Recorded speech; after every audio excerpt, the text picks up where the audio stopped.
Sefer HESEKIEL that talks about Mashiach. In chapter 20, says following prophecy: the Am Yisrael that are assimilating with the Goyim, marrying the non-Jews, marrying the Muslims, marrying the Christians, marrying the Hindus, marrying the atheists, marrying a Jew that's a kofar too, also not allowed. Marrying a Mechalel Shabbat, also not allowed. Not allowed to marry Mechalel Shabbat. No, she's going to do tshuva. Let her do tshuva, then you marry her.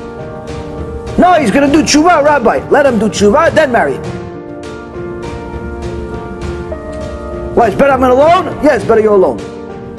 Why? Because if he doesn't keep Shabbat, he's probably not going to let you do Taharat Mishpacha. Which means that every second you're going to be together, it's Isur Karet for you and him. No, but he promised he'll do tshuva. Okay, if he promised, let him start now.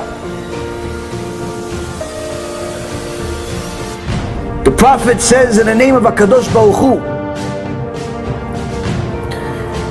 do you defile yourselves in the manner of your fathers and go astray after their abominations? And by giving your gifts, by passing your children to the fire, you defile yourselves unto all idols to this day. Should I relate to your inquiries, O house of Israel? As I live, the word of Hashem the Lord, I swear that I will not relate to your inquiries. As for what enters your minds, it shall not be. Meaning you think that you continue doing whatever you want, Kadosh Baruch Hu says, enough. It's not going to continue forever. These gay parades, these homosexuality, filth, people are marrying non-Jews thinking that it's okay. No, I'm just going to their wedding, just a chuppah with the Reform rabbi. People are stealing in their business, dishonest in their business. No, I'm only dealing with Goyim, as if it's allowed to cheat Goyim. HaKadosh Baruch Hu says, eventually I'm going to put it all on hold. I'm going to shut it all down. As for what you say, we will be like the nations, like the families of the lands, to worship wood and stone. As I live, the word of the Lord Hashem, I swear that I will rule over you with a strong hand and an outstretched arm and with an outpoured wrath. I will take you out from the nations and gather you from the lands to which you were scattered, with a strong hand and with an outstretched arm and with an outpoured wrath. And I will bring you to the wilderness of the nations, and I will contend with you there, face to face, just as I contended with your forefathers in the wilderness of the land of Egypt. So will I contend with you, the word of the Lord Hashem. I will make you pass under the rod, and bring you into the bond of the covenant. I will separate from among you those who rebel and those who transgress against me. I will take them out of the land of their sojourning, but they will not come to the soil of Israel. Then you will know that I am Hashem. HaKadosh Baruch Hu tells us that eventually He's going to shut down the whole world.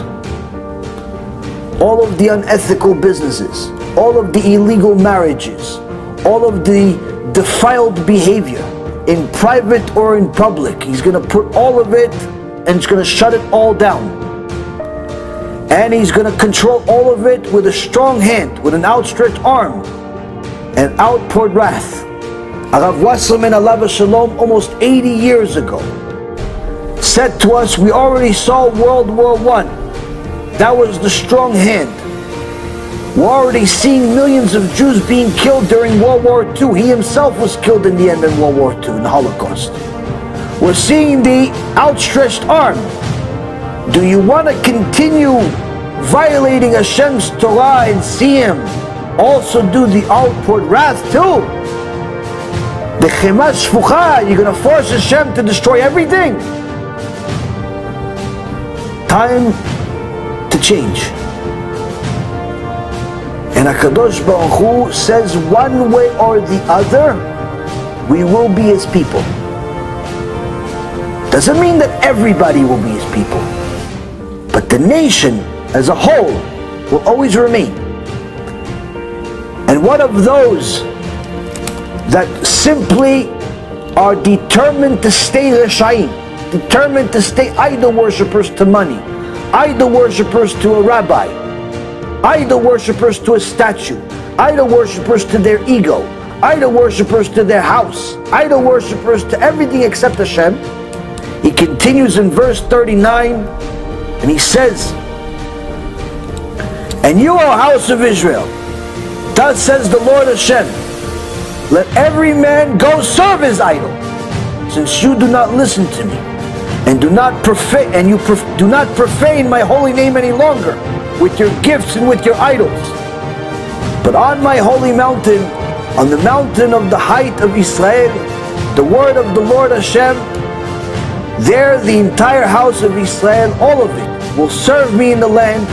There I will accept them favorably, and there I will seek your tributes and the finest of your offerings with all of your consecrated things." So here you see, it contradicts. On one hand, he says, you stay wicked, you want to serve idols, go serve your idols. Just stop being Chilul Hashem. But then he says later on, hold on, you just know, all the people on the mountain, I'm going to accept your korbanot, I'm going to accept your prayer. What do we learn from here? Some will make it, some will not. You do tshuva, HaKadosh Baruch Hu says, I want you. I want you back, no matter what you did in your past. You abandon the idol worship, you abandon the intermarriage, you abandon the materialism, you abandon everything, you connect to HaKadosh Baruch Hu, I want you back. If you don't, HaKadosh Baruch Hu says, you'll be destroyed. As he says in chapter 18 of Yecheskel, "Ve'arasha ki yashuv mikol chatav, asher asa ve'shamar et kol chukotav, ve'asa mishpat u'tzedakah, chayo yichyeh ve'lo yamut." And the wicked man, if he repents from all of his sins that he committed, and he observes all of my decrees and practices justices and righteousness, he shall surely live and he shall not die. Where we started, Rabotai Yekarim, does not matter. Where are you going matters. What are you doing matters.